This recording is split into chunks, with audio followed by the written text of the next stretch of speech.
Bismillahirrahmanirrahim. Assalamualaikum warahmatullahi wabarakatuh.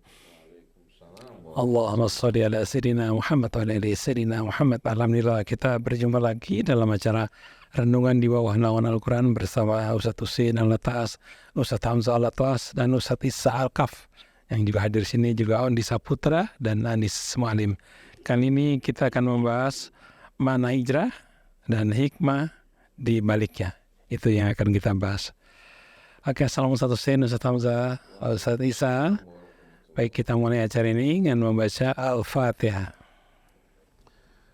A'udzu billahi minasy syaithanir rajim.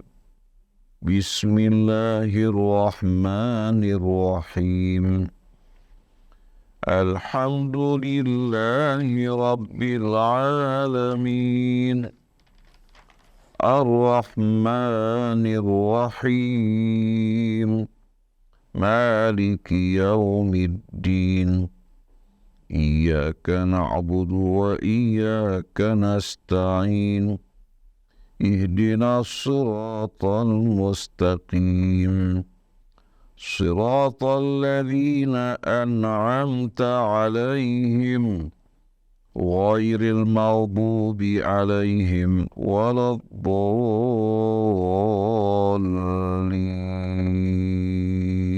Alhamdulillah kita sudah membaca Al-Fatihah. Mudah-mudahan Allah mudahkan kita dalam memahami apa-apa yang diuraikan oleh guru-guru kita. Kepada Ustadz Isa, kami silakan untuk memberikan pengantarnya. Wabarakatuh. Jazakumullah khair, Om Krisna, Ustadz Husein, Ustadz Hamzah, Ondi, dan juga Anis Mualim di meja operator, dan ikhwan akhwat yang dirahmati Allah Subhanahu wa Ta'ala. Selamat datang di acara Renungan di Bawah Naungan Al-Quran. Kita akan membahas satu hal yang sebentar lagi kita akan peringati sebagai hari raya Hari Tahun Baru Islam 1 Muharram 1445 Hijriah. Ikhwan akhwat, pada peristiwa itu pada hari itu terjadi satu peristiwa yang banyak sekali hikmah yang bisa kita ambil di dalamnya. Peristiwanya adalah peristiwa hijrahnya baginda Nabi Muhammad SAW dari kota Mekah menuju kota Madinah. Beberapa ayat pun menjelaskan tentang peristiwa hijrahnya baginda Nabi Muhammad SAW, dan banyak riwayat yang menceritakan tentang hikmah-hikmah daripada peristiwa hijrahnya baginda Nabi Muhammad SAW. Beberapa ayat juga menyebutkan bagaimana sifat atau akhlak daripada kaum muhajirin, sifat daripada kaum ansor, yang sama-sama ikhwan akhwat kita bisa ambil hikmah yang terkandung dari peristiwa hijrah itu, dan bagaimana caranya kita mengamalkan apa yang kita pelajari dari peristiwa hijrah dalam kehidupan sehari-hari saat ini. Karena lagi menjamur Ustadz, komunitas hijrah. Sejatinya apa makna hijrah itu sendiri? Mari ikhwan akhwat sama-sama kita dengarkan penjabaran dari Ustadz Husein bin Hamid Al-Latas dan juga Ustadz Hamzah bin Atas Al-Latas. Tafadhal Ustadz. A'udzu billahi minasy syaithanir rajim. Bismillahirrahmanirrahim. Alhamdulillahi rabbil alamin. Hamdan katsiran tayyiban mubarakan fih kama yuhibbu rabbuna wa yarda. Falillahil hamdu rabbis samawati wa rabbil ardi rabbil alamin wa lahul kibriya'u fis samawati wal ardi wa huwal azizul hakim. Allahumma shalli ala Muhammadin wa ali Muhammad wa tabi'ina lahum bi ihsanin ila yaumiddin. Assalamu alayka ayyuhan nabiy wa rahmatullahi wa barakatuh. Assalamu alayna wa ala ibadillahis salihin. Wassalamu alaikum warahmatullahi wabarakatuh. Ikhwan akhwat pendengar pemirsa radio TV Silaturahim yang berbahagia. Semoga Allah Subhanahu wa Ta'ala jadikan waktu kita yang berada di bulan yang diharamkan Allah Subhanahu wa Ta'ala, waktu-waktu yang Allah perintahkan kita untuk menjagakan menjaga kesucian diri kita, menjaga diri kita dari perbuatan-perbuatan aniaya baik terhadap diri kita maupun terhadap sesama saudara kita, atau melakukan kerusakan di atas muka bumi. Semoga Allah Subhanahu wa Ta'ala membimbing kita untuk dapat betul-betul menghormati maqam kebesaran keagungan Allah, menjaga juga kehormatannya, menghormati betul-betul kesuciannya. Allah jauhkan diri kita dari perbuatan-perbuatan yang akan menjauhkan kita dari Allah dan membuat kita masuk dalam golongan orang-orang yang dimurkainya wal'iyadzubillah.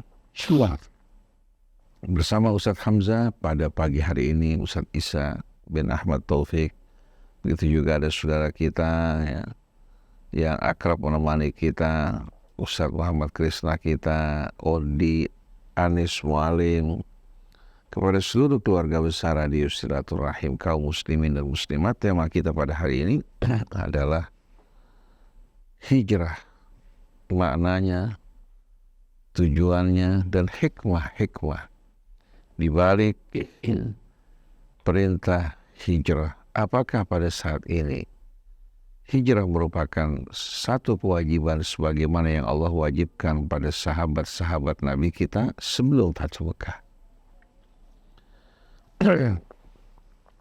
Kalau kita perhatikan bersama-sama ikhwan akhwat ya, yang dirahmati Allah Subhanahu wa Ta'ala, latar belakang sebelum hijrah Nabi kita Muhammad sallallahu alaihi wasallam dari kota suci Mekah.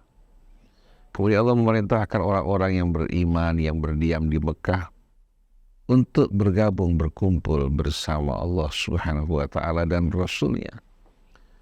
Kita temukan bahwa perintah berhijrah ini datang setelah keadaan Nabi kita Muhammad sallallahu alaihi wasallam memang terbendung, terhalang untuk menyampaikan dakwahnya.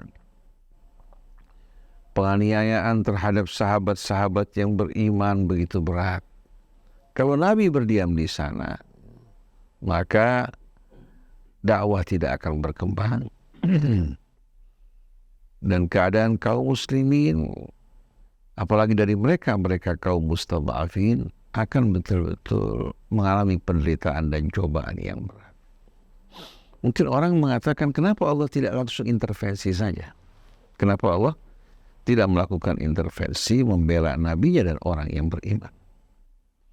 Kalau Allah lakukan hal ini terhadap nabinya, begitu pula sahabat-sahabat Nabi yang beriman. Setelah wafat Nabi kita Muhammad sallallahu alaihi wasallam, maka umat Islam juga akan menantikan apa? Hal yang sama. Mereka tidak memiliki solusi karena tidak pernah sama sekali mereka apa? Belajar sebelumnya. Oleh karena itu, walaupun Allah Maha Kuasa untuk menghancurkan Abu Lahab, Abu Jahal, Al-Walid ibn Mughirah, bahkan seluruh penduduk bumi kalau Allah kehendaki, tapi ajaran Islam ini ajaran yang berlaku untuk seluruh al-alam. Maka Allah Subhanahu wa Ta'ala ingin menjadikan Nabi sebagai tauladan, sebagai guru yang memberikan bimbingan petunjuk kepada mereka, yang dapat betul-betul memberikan solusi dalam menghadapi berbagai macam situasi, kondisi, dan keadaan. Jadi Allah tidak sama sekali mengirimkan bala tentara untuk menghancurkan kaum Quraisy, bangsa Arab yang ingkar, tapi Allah perintahkan Nabi kita untuk berhijrah pada saat beliau tidak lagi dapat secara maksimal untuk menyampaikan dakwahnya, apalagi menyaksikan orang-orang yang beriman mengalami penganiayaan dari kaum musyrikin. Hijrah yang pertama ya, dilakukan oleh sahabat Nabi kita menuju Habasyah. Mengingat Habasyah dipimpin oleh seorang raja yang adil, bijaksana, dan dia beragama Nasrani, mengikuti ajaran Al-Masih Isa ibn Maryam, walaupun terdapat penyimpangan. Ketika datang para utusan untuk menghadap ke hadapan Najasyi, ternyata kaum Quraisy tidak berdiam berpangku tangan. mengutus orang-orang mereka untuk juga datang menghadap ke hadapan Najasyi. Orang yang beriman yang berhijrah ke Habasyah, mereka berdiam di Habasyah ya, untuk menjaga keamanan ya, dan keselamatan diri mereka. Tahu-tahu kaum Quraisy mengirimkan utusan menghadap ke hadapan Najasyi ya, menjelaskan ada orang-orang yang datang ke negerinya ya, tanpa seizin Najasyi dan melakukan atau berniat mungkin untuk melakukan kerusakan. Karena di negeri kami mereka merupakan orang-orang apa? Orang-orang yang tidak memiliki sama sekali apa? Tidak memiliki tempat. Akhirnya Najasyi yang bijaksana memanggil mereka. Memanggil kaum muslimin, bertanya tentang keadaan mereka, lalu minta didengarkan ayat-ayat Allah yang diturunkan kepada mereka. Maka tampillah Ja'far bin Abi Thalib ya, membacakan ayat-ayat Allah Subhanahu wa Ta'ala yang amat menggetarkan. Ketika mereka mendengarkan ayat-ayat Allah Subhanahu wa Ta'ala yang dibacakan oleh Ja'far bin Abi Thalib, dalam riwayat yang dibacakan ayat-ayat yang terdapat dalam surah Maryam yang berbicara tentang Sayyidah Maryam yang penuh dengan kesucian mengabdi kepada Allah, taat atas izin Allah Subhanahu wa Ta'ala. Maryam mengandung kemudian melahirkan anaknya yang dipaparkan dalam Al-Quran. Versinya begitu indah, suci dan bersih, bukan merupakan hasil hubungan antara Bapa di surga dengan Maria yang pada saat itu merupakan turangan dari Yosef. Gambaran yang amat indah. Idh qalatil malaikatu ya Maryamu innallaha yubashshiruki bikalimatin minhu ismuhul masihu Isa bin Maryam wajihan fid dunya wal akhirati wa minal muqarrabin wa yukallimun nasa fil mahdi wa kahla wa minas salihin. Qalat rabbi anna yakunu li waladun wa lam yamsasni bashar qala kadzalika Allahu yakhluqu ma yasha idza qada amran fa innama yaqulu lahu kun fayakun.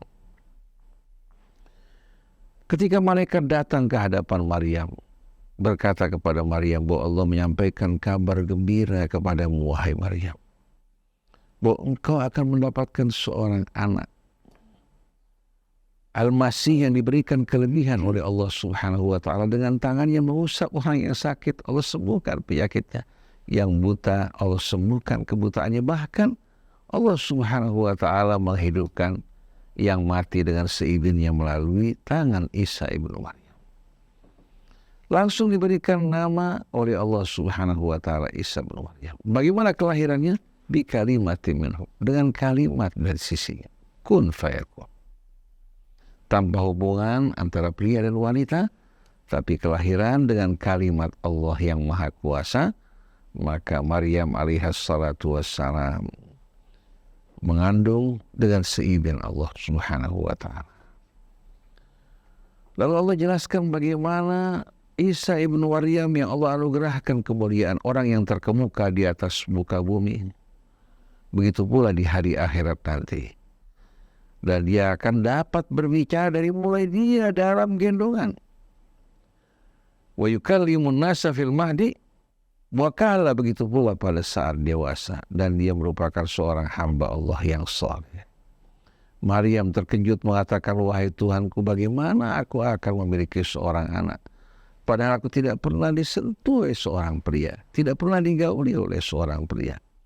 Allah menjawab, demikianlah Allah Subhanahu wa Ta'ala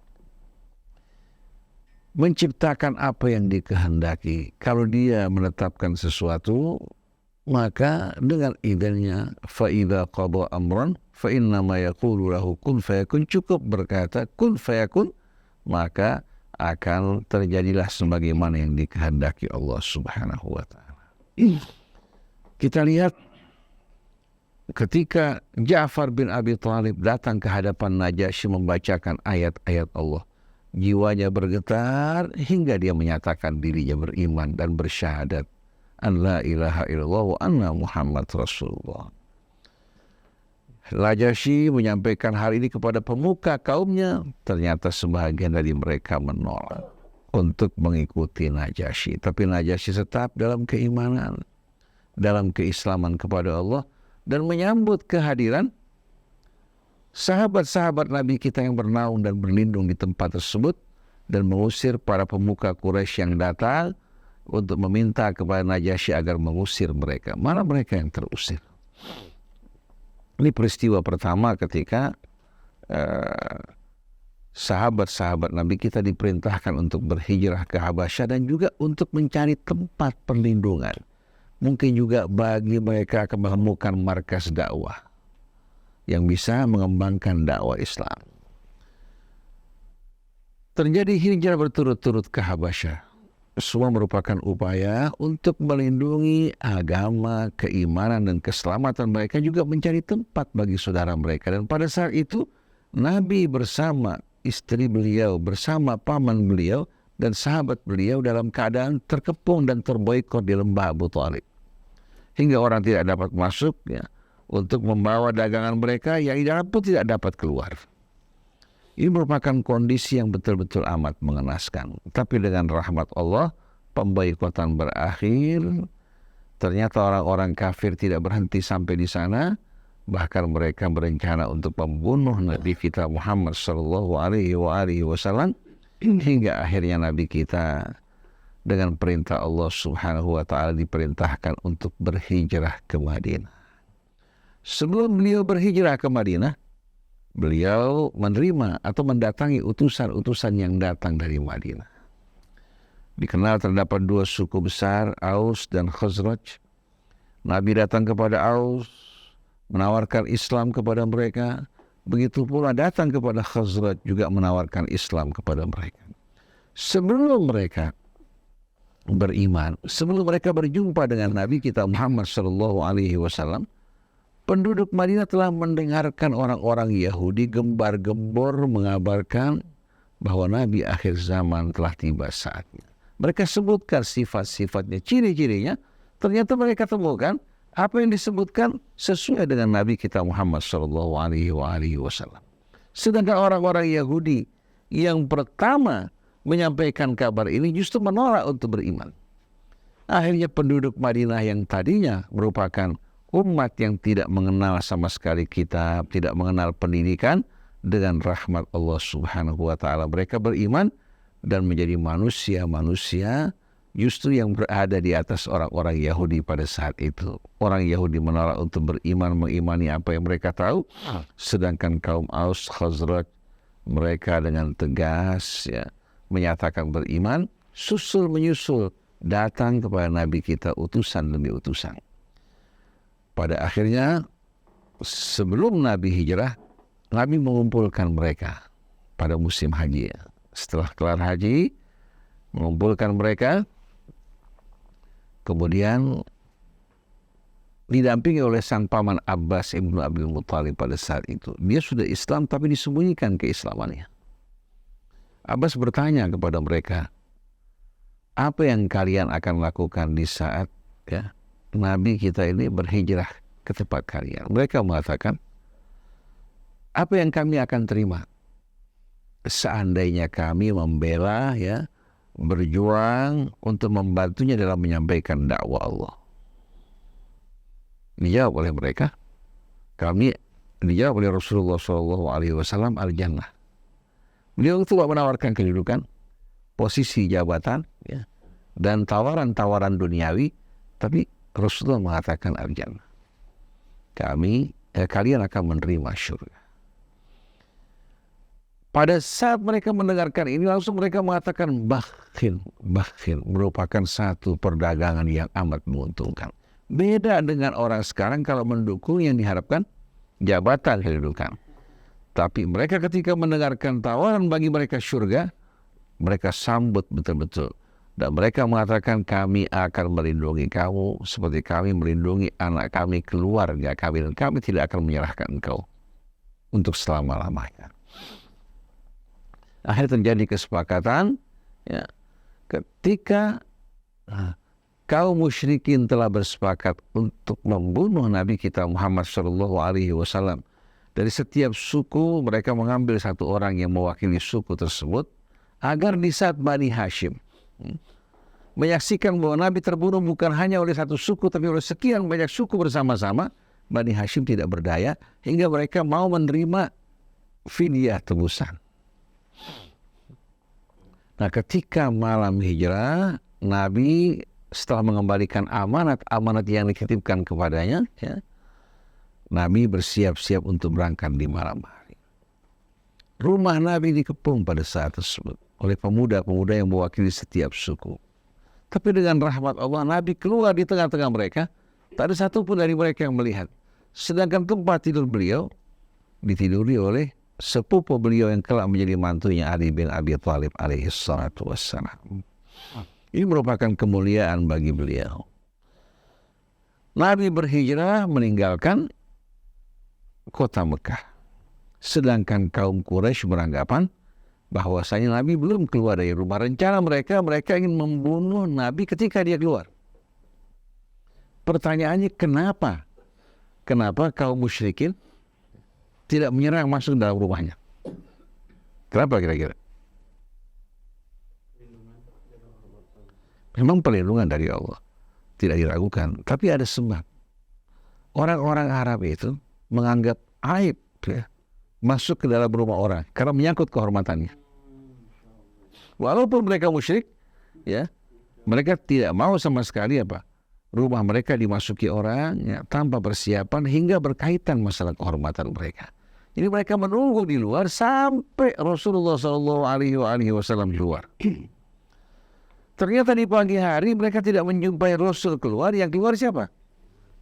Ali bin Abi Thalib alaihissalam yang tidur di atas tempat tidurnya. Waktu ditanya, katakan bahwa Nabi telah hijrah dan pergi.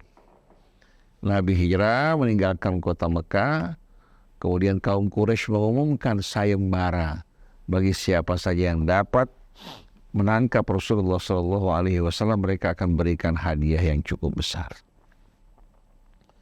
Akhirnya berlomba-lomba orang-orang yang menginginkan hadiah dan sayembara tersebut mengejar Nabi kita. Nah, di antara mereka yang berhasil untuk memburu Nabi kita di belakang adalah Suraqah bin Malik. Suraqah bin Malik cukup ma'ruf kisahnya. Tapi ternyata tiba di hadapan Rasul, kudanya terperosok masuk ke dalam pasir dan lubang. Dia terjatuh, Nabi mengambil pedangnya. Lalu dihunuskan dan ditodongkan kepada Suraqah bin Malik. Suraqah pada saat itu minta memohon ampun kepada Rasulullah, ya, berjanji untuk tidak memberitahukan orang-orang Quraisy tentang Nabi kita Muhammad SAW. Kemudian Nabi mengajak dia untuk beriman, bersyahadat an la ilaha illallah wa anna Muhammad Rasulullah. Ternyata Suraqah menerima hal tersebut. Tapi Nabi mengatakan, kembali kamu ke tengah-tengah kaumku, sembunyikan keimanan kamu. Kembali kamu ke tengah kaummu, sembunyikan keimanan kamu agar kamu tidak menjalani siksa seperti yang lain. Ini kebijaksanaan Nabi kita Muhammad SAW. Lalu pada saat itu Nabi memberikan kabar yang akan datang. Bukan ramalan. Kalau ramalan bisa benar, bisa salah. Tapi ini berita dari Allah. Bahwa kelak kamu yang akan memakai pakaian Kisra dengan seluruh kemegahannya. Kelak kamu nanti akan memakai pakaian Kisra dengan seluruh kemegahannya, mahkotanya dan lain sebagainya. Ini terjadi sebelum Nabi sampai ke Madinah. Akhirnya Suraqah kembali ke Mekah. Nabi melanjutkan hijrahnya hingga sampai di Madinah. Ternyata yang dikabarkan Nabi kita terlaksana pada Suraqah. Pada saat Persia jatuh, Suraqah yang mengumpulkan seluruh perhiasan mahkota Kisra kemudian datang ke hadapan Umar bin Khattab, ya, sebagai khalifah. Dia gunakan pakaian tersebut dengan sempurna. Suraqah mengatakan, ini berita yang disampaikan oleh Rasulullah SAW sekarang menjadi pernyataan. Nah, kalau kita lihat hal ihwal latar belakang, Nabi hijrah bukan karena melarikan diri, tapi perintah dari Allah. Sebagai petunjuk bagi kita di saat kita menghadapi situasi yang sama, jangan kita menggunakan kepala kita membentur tembok, tapi hijrah menjadi tempat yang aman. Alam takun ardullahi wasi'atan fatuhajiru fiha. Bukankah bumi Allah luas? Kalian dapat berhijrah ke tempat yang aman untuk menjalankan agama kalian dengan baik. Ini sebagai latar belakang, ya. Insya Allah secara berlanjut kita akan bercerita mengenai hijrah, hikmahnya, ya, tujuannya. Sekarang kita persilakan kepada Ustaz Hamzah insya Allah untuk melanjutkan. Bismillahirrahmanirrahim. Alhamdulillahirabbil alamin. Allahumma shalli wa sallim ala sayyidina Muhammadin wa ala ali sayyidina Muhammad. Rabbana zidna ilma wa alhiqna bis salihin. Rabbana la tuzigh qulubana ba'da idh hadaytana wa hab lana min ladunka rahmah innaka antal wahhab. Rabbi shrah li sadri wa yassir li amri wahlul 'uqdatam min lisani yafqahu qawli. Amma ba'd. Alhamdulillah wa syukurillah. Kita pada saat ini membicarakan suatu topik yang enggak selesai dibicarakan dalam satu kali pertemuan. Topik yang panjang sekali karena memiliki latar belakang, memiliki berbagai aspek yang sangat luas sekali kalau dibicarakan. Alhamdulillah tadi guru kita sudah menjelaskan tentang latar belakangnya dan juga sedikit tentang bagaimana peristiwa yang dialami Nabi kita Muhammad sallallahu alaihi wasallam dan kemana hijrah Rasulullah SAW perintahkan kepada para sahabatnya, dan juga bagaimana akhirnya Rasulullah SAW diperintahkan untuk berhijrah. Lalu kenapa mesti berhijrah? Ya. Limadha al-hijrah? Ya. Kenapa mesti berhijrah? Ya. Tadi juga sebenarnya sudah dijelaskan. Ya. Kenapa harus berhijrah seperti itu? Bukankah mereka itu sangat mencintai tanah airnya? Mencintai kota Mekah, di sana ada Baitullah. Kenapa harus mereka tinggalkan? Bukan itu saja, mereka juga punya rumah di sana, punya tanah di sana, punya kekayaan di sana. Kenapa harus hijrah? Nah ini ya, penting untuk diperhatikan. Ya, tadi juga sebentar dan secara keseluruhan sudah dijelaskan.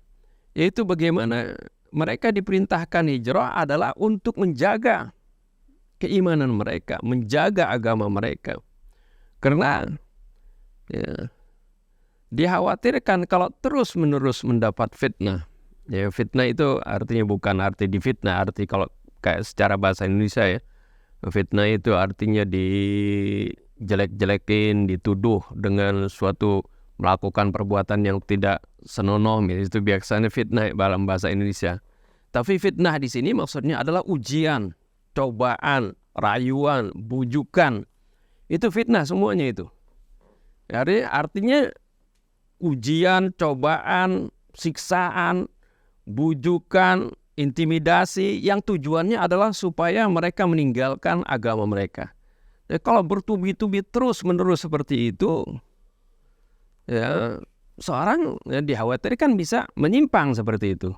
Oleh karena itu, untuk menjaga keimanan ini, ya, mereka diberikan hijrah. Terutama sekali mereka-mereka yang didahulukan hijrah itu musafin, orang-orang yang mengalami tekanan, siksaan. Rasulullah perintahkan mereka untuk hijrah ke Madinah.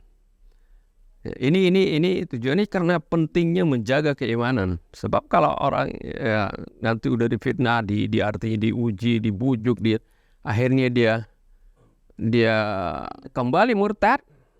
Kan ini jadi artinya ini yang Allah katakan al-fitnatu asyaddu minal qatl. Fitnah ini lebih dahsyat dari pembunuhan. Kalau mereka dibunuh dalam keadaan masih beriman, mereka langsung surga. Tapi kalau difitnah, diuji seperti ini sampai mereka keluar daripada agamanya, itu lebih dahsyat dari pembunuhan seperti itu. Nah inilah salah satu ya aspeknya kenapa mereka berhijrah. Oleh karena itu menarik dalam surah An-Nisa ayat 97. Allah Subhanahu wa taala ceritakan bagaimana ada Ya, sebagian orang yang nggak mau berhijrah, rupanya dia lebih senang sangat mencintai tanah airnya seperti itu. Ya, sangat gandrung dengan keluarganya seperti itu.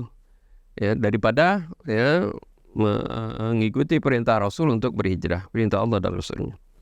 Ketika kemudian saat terjadi suatu peristiwa, mereka itu akhirnya terbunuh dalam satu peperangan, yang mana ya karena mereka nggak hijrah, ya akhirnya mereka itu ya disuruh, karena nggak hijrah dianggap ini bukan seorang mukmin, suruh hijrah, suruh perang, suruh memerangi kaum muslimin, akhirnya terbunuh. Akhirnya mereka terbunuh dalam keadaan memerangi kaum muslimin, seperti itu. Ya, ini ada orang seperti ini, sehingga Allah Subhanahu wa Ta'ala kemudian menceritakan hal ini. Ini cerita sebenarnya dalam Al-Quran, ini cerita tentang sesuatu yang gaib yang telah terjadi. Allah Subhanahu wa Ta'ala berfirman dalam surah An-Nisa ayat 90, innal ladzina tawaffahumul malaikatu zalimi anfusihim, sungguhnya orang-orang yang diwafatkan oleh malaikat zalimi anfusihim, ya, dalam keadaan mereka menzalimi diri mereka sendiri. Nah, arti orang menzalimi diri mereka sendiri maksudnya mereka dalam keadaan berdosa, ya. Karena kalimat dalam Al-Quran fala tadzlimu anfusakum, janganlah kalian menzalimi diri kalian sendiri, itu maksudnya berbuat dosa, baik itu dosa yang berhubungan kita lakukan sendiri atau karena kita berbuat zalim kepada orang lain, itu namanya arti melakukan dosa gitu. Dan az-zulmul adzim, dosa yang terbesar adalah syirik gitu ya. Inna syirka la zulmun adzim. Jadi kata zalimi anfusihim ini maksudnya mereka dalam keadaan berbuat dosa. Maksudnya dosa apa? Kan berbuat dosa kan macam-macam. Itu dosa karena nggak hijrah tadi sampai terbunuh seperti itu. Taunya dari mana? Dari ayat berikutnya. Ketika mereka itu diwafatkan oleh malaikat dalam keadaan berdosa, qalu fima kuntum. Lalu para malaikat bertanya, bagaimana kamu ini, kok kamu seperti ini terbunuh? Qalu kunna mustad'afina fil ardi. Lalu mereka mengatakan, kami ini adalah orang-orang yang tertindas di muka bumi ini. Ya, mereka bilang kami orang-orang lemah di Mekah, ini maksudnya di muka bumi. Ya. Lalu malaikat menjawab lagi, qalu alam takun ardullahi wasi'atan fatuhajiru fiha. Bukankah bumi Allah ini luas sehingga kalian bisa berhijrah padanya? Jadi ya, dosa yang dimaksud di sini bagaimana mereka itu sampai terbunuh, akhirnya artinya mereka tidak mau meninggalkan tanah airnya untuk menyelamatkan agamanya, akhirnya mereka terbunuh. Faulaika ma'wahum jahannamu wa sa'at masira. Ya, bagi mereka neraka jahanam dan itu adalah seburuk-buruknya tempat kembali. Tapi walaupun demikian Allah sebutkan ada orang-orang yang memang benar-benar lemah. Tadi ini ya walaupun mereka ngaku ini mereka orang lemah, sebenarnya mereka ada kemampuan bisa untuk hijrah. Tapi memang nggak mau gitu, nggak mau melakukan hijrah. Allah sebutkan di ayat berikutnya, illal mustad'afina minar rijali wan nisa'i wal wildani la yastati'una hilatan wa la yahtaduna sabila. Kecuali mereka benar-benar yang tertindas dari laki-laki maupun perempuan dan anak-anak yang mereka nggak punya daya upaya, memang ya nggak punya biaya, nggak punya apa, semuanya memang nggak ada daya, dan tidak ada jalan untuk melakukan hijrah tersebut. Allah Subhanahu wa Ta'ala Maha mengetahui ya kemampuan, ya niat seorang, kemudian juga kemampuannya Allah Maha mengetahui tentunya. Kalau yang tadi artinya kenapa kemudian dipertanyakan di dakwah mereka itu, karena mereka ada kemampuan untuk hijrah tapi mereka nggak mau hijrah. Jadi ini penting sekali, jadinya bagaimana pada saat itu untuk menyelamatkan agama. Ini jadi ketika ya, kita ini berada di satu lingkungan, kalau kita ini tidak bisa menjaga agama kita, kita bisa terbawa itu diperintahkan kita itu untuk meninggalkan tempat tersebut. Ya, artinya berhijrah seperti itu. Walaupun ya kalau dulu Rasulullah pernah mengatakan la hijrata ba'dal fathi, ya, tidak ada hijrah lagi ya setelah sudah terjadinya futuh, terjadinya kemenangan. Baik itu dimulai dari kemenangan perjanjian Hudaibiyah maupun ketika terutama sekali ketika direbutnya kota Mekah, ya nggak ada lagi orang pengen hijrah biar dapat pahala muhajirin seperti itu, udah nggak berlaku seperti itu. Dan Rasulullah bilang larang ini karena jangan sampai terjadi eksodus nanti dari kota Mekah seperti itu. Artinya kenapa hijrah tadi diperintahkan? Karena itu untuk menjaga agama. Yang terakhir menarik bagaimana pentingnya bi'ah sholihah, ya. Tujuannya kan tadi hijrah yang pertama itu artinya menjaga agama kita, ya, menjaga keimanan kita. Yang kedua tujuannya dari hijrah juga supaya bisa menyebarkan, mengembangkan dakwah. Nabi kan dulu di Mekah sudah mandak itu, artinya sudah lama, cukup lama Nabi hijrah, Nabi berdakwah di Madinah 13 tahun. Ya, akhirnya orang-orang yang kafir tetap nggak mau beriman. Sampai Rasulullah kemudian berupaya hijrah ke Taif juga sama seperti itu. Akhirnya hijrah ke Madinah baru mendapatkan sambutan yang baik. Jadi ini tujuan dari hijrah tadi. Yang penting yang saya bilang tadi ada hal penting bagaimana tentang menjaga keimanan kita dan bagaimana mencari bi'ah sholihah, tempat yang baik. Ada kita dulu waktu sama-sama di pesantren baca kitab Riyadhus Shalihin, ada hadis yang di sana menceritakan Rasulullah menceritakan ada orang yang membunuh 99 jiwa. Dia bunuh, dia akhirnya udah membunuh 99 jiwa, dia mau tobat. Dia mau tobat, datang kepada seorang ahli ibadah, rahib gitu ya. Ahli ibadah ini Nabi menceritakan dulu di zaman dahulu sebelum Nabi diutus. Dia datang kepada rahib, dia bilang, saya mau tobat ini. Harus dosa saya yang begitu besar. Dosa apa yang dosa saya membunuh 99 orang. Apakah ada Allah mau menerima tobat saya ini? Si rahib ini yang biasa selalu ibadah, jangankan bunuh orang, bunuh binatang aja mungkin dia nggak mau gitu. Wah, melihat ini bunuh orang, bunuh manusia, jangankan jangan 91 saja yang bunuh mungkin, udah dosanya dia nggak sanggup mendengar hal itu. Dia bilang, tidak ada bagi kamu taubat ya, karena kamu sudah kelewatan gitu. Akhirnya orang karena dia kesal pada saat saya mau benar-benar taubat, nggak ada, dibunuh lagi tuh rahib. Jadi 100, genap 100. Tapi karena memang dia pengen tobat, dia tetap cari lagi orang yang bagaimana memberikan solusi buat dia pengen tobat. Akhirnya dia ketemulah dengan seorang yang alim, orang yang memiliki ilmu pengetahuan. Ketika dia datang ke sana, bilang, ya Syekh, katanya, atau ya orang alim, sungguhnya kami ini, saya ini sudah begitu banyak melakukan dosa. Apakah saya masih ada kesempatan untuk mendapatkan ampunan dari Allah kalau saya mau taubat? Kata orang alim itu, ya tentu pintu taubat senantiasa terbuka. Enggak, ini saya sudah berdosanya kelewatan, ini saya sudah membunuh 100 orang. Ya. Si alim bilang tadi, ya Allah itu maha menerima taubat sebesar apapun dosa kamu. Kalau kamu mau bertobat, Allah pasti akan terima.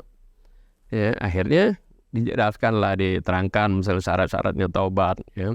Tapi samping itu, ya, dia harus meninggalkannya, harus menyesal dan seterusnya. Ya. Bagaimana? Di samping itu diperintahkan kamu harus tinggalkan kampung kamu itu. kampung kamu, karena kampung kamu itu kampung nggak bener gitu. Jadi artinya ini maksudnya pelajaran. Jadi kadang-kadang orang sudah tobat, misalnya dia tobat dari minuman misalnya, atau tobat dari pelacuran, tapi dia tinggal masih berteman dengan orang-orang yang sering melakukan itu. Dikhawatirkan dia akan terjerumus lagi seperti itu. Oleh karena itu dia disuruh hijrah dari tempat itu. Tinggalkan kampung kamu karena kampung itu ardusu, ya, kampung yang buruk. Akhirnya dia udahlah, karena dengan tekadnya yang kuat dia mau tobat, dan dia bertobat kepada Allah, kemudian dia pergi dari kampungnya. Akhirnya nggak sampai kepada tujuan. Yang dituju adalah kampung yang soleh, kampung tempat orang-orang yang baik. Akhirnya di perjalanan belum sampai ke kampung yang dituju, dia meninggal. Ada di riwayat katanya malaikat rahmat sama malaikat azab berebut gitu. Akhirnya dia Allah catat karena dia sudah bertobat dan dia menuju ke tempat yang baik, dia dihitung menjadi orang-orang yang baik. Allah alam. Jadi penting itu ada hijrah seperti itu, artinya menjaga keimanan kita. Allah alam. Seperti ya, hijrah bukan hanya dari satu tempat ke tempat yang lain, tapi orang yang bertaubat dari perbuatan dosa, perbuatan aniaya, perbuatan yang zalim, kembali kepada Allah, masuk dalam kategori hijrah di jalan Allah. Oleh karena itu Rasulullah mengatakan, la hijrata ba'dal walakin jihadun waliyah. Artinya hijrah secara fisik setelah kota Mekah Madinah kembali ke tangan kaum muslimin, tidak lagi diperlukan hijrah meninggalkan Mekah ke Madinah atau Madinah ke Mekah, tapi jihad dan niat, di mana kita berhadapan dengan nafsu kita ini yang harus kita berjuang untuk menjinakkannya. Kalau tidak, kita akan menjadi mangsa nafsu kita. Bukan lagi orang yang merdeka, tapi orang yang terjajah. Dan kita tahu bagaimana nafsu ini, walaupun terkadang dia tunduk, tapi di saat dia bergorak, lepas kendali, betul-betul amat mengerikan. Oleh karena itu kita diperintahkan, contohnya dalam kasus terhadap lawan jenis kita, Allah bukan mengatakan jangan berzina, tapi wala taqrabuz zina. Terhadap minuman keras, bagi orang-orang yang stres bisa saja melarikan diri untuk melupakan, akhirnya mendekati minuman. Begitu juga dalam perdagangan, Allah perintahkan kita berdagang dengan jujur dan juga berbagi dengan kelebihan keuntungan, juga untuk menghilangkan hawa nafsu kita dari ketamakan dan keserakahan. Oleh karena itu ketika Nabi perang, kemudian pulang dari peperangan, dia mengatakan kita kembali dari peperangan atau jihad yang kecil menuju jihad yang lebih besar. Kalau jihad di medan perang sekali-sekali, kalau tidak ada musuh, tidak ada ancaman, kita tidak akan berhadapan dengan musuh. Tapi jihad menghadapi syaitan yang berupaya untuk mengendalikan syahwat dan nafsu kita, kita harus berjuang dan dibutuhkan juga kebersamaan. Kenapa? Wa tawasaw bil haqqi wa tawasaw bis sabri ya ayyuhalladzina amanu sabiru wa sabiru wa rabitu wattaqullaha la'allakum tuflihun. Karena jamaah itu sendiri sebetulnya merupakan rahmat. Kedua, teman kita bisa melihat kita apa yang tidak kita lihat. Teman kita bisa menilai secara jeli pada saat kita dalam keadaan khilaf. Oleh karena itu al-mu'min mir'atu akhi, seorang mukmin itu cermin bagi saudaranya. Yang repot kalau yang jadi cermin orang-orang yang akhlaknya nggak baik, yang hidupnya jauh dari Allah. Akhirnya apa? Bukan cermin bodoh saja, kita ikut dia. Betul nggak? Kalau satu orang mungkin tidak berpengaruh, kalau teman-teman kita seperti ini. Pepatah Arab mengatakan manjalas danas. Itu pepatah Hadramut yang terkenal. Orang kalau duduk sama seseorang, danas, ketularan. Jadi watawasaw bil haqqi watawasaw bis sabri, istilah iman dan amal soleh betul-betul amat diperlukan agar kita hidup tumbuh dalam lingkungan yang baik. Oleh karena itu kerusakan yang terjadi pada saat ini, di mana masyarakat dalam sistem nilai bukan merujuk kepada nilai kebenaran yang datang dari Allah atau mengikuti akal sehat, tapi merujuk kepada apa yang ditayangkan oleh media. Yang ditayangkan oleh apa yang dikatakan oleh media baik, itu yang baik. Apa yang dikatakan buruk, itu buruk. Jadi akibatnya, tanpa kita sadari, anak-anak, orang menengah maupun atas, Mereka terkooptasi oleh apa yang dibangun oleh media. Akhirnya waktu melihat perintah kembali kepada Allah, mengikuti petunjuk yang dianggap ekstrim. Karena yang menjadi tolak ukur apa yang ditebarkan oleh media. Saya teringat ketika kasus COVID kemarin, di Amerika seorang pendeta berteriak-teriak di jalan, memperingatkan manusia akan adab Allah. Dan semua yang disebabkan karena nilai kebenaran bukan lagi kembali kepada kitab suci, tapi kembali kepada apa? Kepada apa-apa yang bersumber dari media. Ini hampir dikatakan pada saat ini, satu-satunya agama yang tegak menyampaikan pesan-pesan Allah adalah Al-Islam. Begitu juga yang dibawa oleh para nabi sebelumnya. Adapun yang lain sudah disesuaikan, direvisi, disesuaikan dengan apa? Dengan hawa nafsu manusia. Maka atas dasar ini, wajib kita semuanya untuk berjuang. Baik itu masyarakat awam maupun para ulamanya. Karena tidak seorang pun dari kita yang luput dari kesalahan ya. Sebagai contoh, saya dari mulai kanak-kanak masuk pesantren, saya mulai terbiasa merokok. Asyik merokok membuat kita betul-betul menikmatinya sebagai teman yang setia bersama kita kemana kita pergi. Berangkat ke Mesir juga pada saat-saat awal kita setia merokok. Sampai kita bisa ditinggalkan teman, tapi kalau malam hari tidak terdapat rokok ya, kita akan merasakan kesusahan yang luar biasa.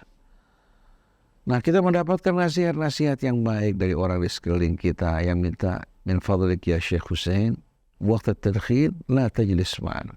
Waktu kau merokok jangan duduk bersama kami. Lianna dukhan yu'li. Ba'da tadkhil ta'al. Ini tami serian. Kalau sudah kelar merokok, silakan berkumpul bersama-sama. Itu kan merupakan hal yang apa? Kita masuk ke kamar orang, diminta untuk kita menghentikan merokok. Di tengah-tengah keluarga juga, kita merasakan gelisah yang luar biasa. Itu kita mohon pada Allah bertahun-tahun untuk dibantu bisa berhenti merokok. Pergi umrah, pergi haji berkali-kali dari Mesir, kita minta untuk dibantu berhenti merokok. Begitu kita berhenti merokok, subhanallah, kita merasakan kebebasan, kemerdekaan, kenikmatan yang luar biasa. Itu baru penjajahan rokok. Bagaimana kalau satu persatu yang buruk yang melekat bersama kita, yang menjadi kebiasaan yang tidak baik, yang tadi suka berbicara buruk, kita hentikan. Yang tadi suka menyinggung perasaan orang juga kita tinggalkan. Yang tadi punya kebiasaan yang tidak baik, yang di tengah keluarganya, di tengah masyarakatnya, atau yang berhubungan dengan Allah, dia mampu tinggalkan satu persatu, maka dia merupakan orang-orang yang akan dikumpulkan bersama para muhajirin dan ansar. Jadi ini merupakan hal yang berat dan saya merasakan sendiri. Saya juga kan manusia, tadi dari perasaan, memiliki juga nafsu, memiliki kekurangan, ada saat-saat khilaf. Maka mari bersama-sama menyongsong peringatan hijrah Nabi kita. Kita berjuang untuk meresapi, menghayati makna hijrah. Dan juga berusaha bersama-sama untuk berhijrah di jalan Allah subhanahu wa ta'ala. Amin ya rabbal alamin. Subhanakallahumma wa bihamdik. Asyhadu an la ilaha illa anta astaghfiruka wa atubu ilaik. Wassalamualaikum. Ustaz Hussein, Ustaz Hamzah, Ustaz Isa yang demikian tadi makna hikmah dan makna hijrah dan makna daripada hijrah ya. Mudah-mudahan kita termasuk golongan orang yang sudah hijrah. Alhamdulillah. Saya Muhammad Krishna Odi Saputra dan Anis Mualim mohon pamit. Wabillahi taufiq wal hidayah. Assalamualaikum warahmatullahi wabarakatuh.